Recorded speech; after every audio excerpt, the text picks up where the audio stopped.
আজ আমরা দেখব কিভাবে লেআউট স্পেসে ভিউপোর্ট অ্যাড করতে হয়। এটি দেখার জন্য আমরা প্রথমে লেআউট ট্যাবে যাচ্ছি। এখানে একটি ভিউপোর্ট দেখতে পাচ্ছি, বাট আমরা কোনো ডিজাইনই কিন্তু স্পষ্ট দেখতে পাচ্ছি না। তাই এই ভিউপোর্টটা এখন আমরা কেটে দিচ্ছি। আমরা নতুন একটি ভিউপোর্ট ক্রিয়েট করব। সেই উদ্দেশ্যে আমরা এখানে লেআউট অপশনে গিয়ে এখানে রেক্টেঙ্গুলার একটি অপশন দেখতে পাচ্ছি। আমরা দেখতে পাচ্ছি লেখা আছে ভিউপোর্ট কমা রেক্টেঙ্গুলার, অর্থাৎ এটা যদি আমরা সিলেক্ট করি, এখানে একটি রেক্টেঙ্গেল ক্রিয়েট করি। সাপোজ এই রেক্টেঙ্গেলটা আমরা ক্রিয়েট করলাম, এটা চাইলে আমরা পজিশনও চেঞ্জ করতে পারি। পজিশন আমরা এখানে প্লেস করে, ঠিক এই পজিশনে প্লেস করে আমরা যদি এখানে অবজেক্টগুলো বোঝার চেষ্টা করি, কোনো ড্রয়িং স্পষ্ট বোঝা যাচ্ছে না। বাট আমরা যদি এটাকে যে কোনো একটি ডিজাইন এখানে ফোকাস করতে চাই, তাহলে আমাদেরকে প্রথমে এই ভিউপোর্টের মাঝখানে ডাবল ক্লিক করতে হবে। তাহলে আমাদের এই ভিউপোর্টের মাঝখানে যেই স্পেসগুলো আছে, এই স্পেসগুলো আমাদের জাস্ট মডেলের স্পেসের মতো কাজ করবে।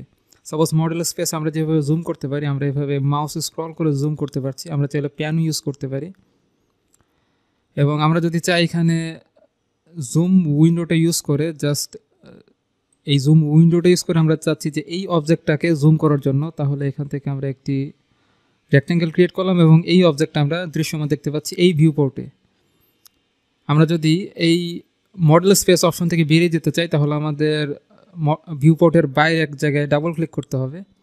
এরপর আমরা যদি আরেকটা ভিউপোর্ট ক্রিয়েট করতে চাই, আমরা জাস্ট রেক্ট্যাঙ্গুলার সিলেক্ট করে আমরা আরেকটি ভিউপোর্ট ক্রিয়েট করতে চাচ্ছি।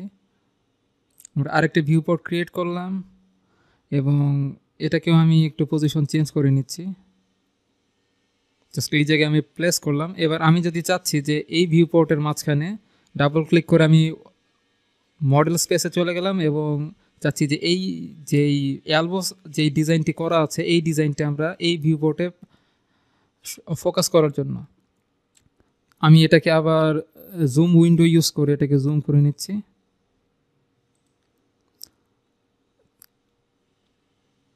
আমি বাইরে ডাবল ক্লিক করে আমাদের অবজেক্ট যেই মডেল স্পেসিং অপশন আছে সেখান থেকে বেরিয়ে গেলাম।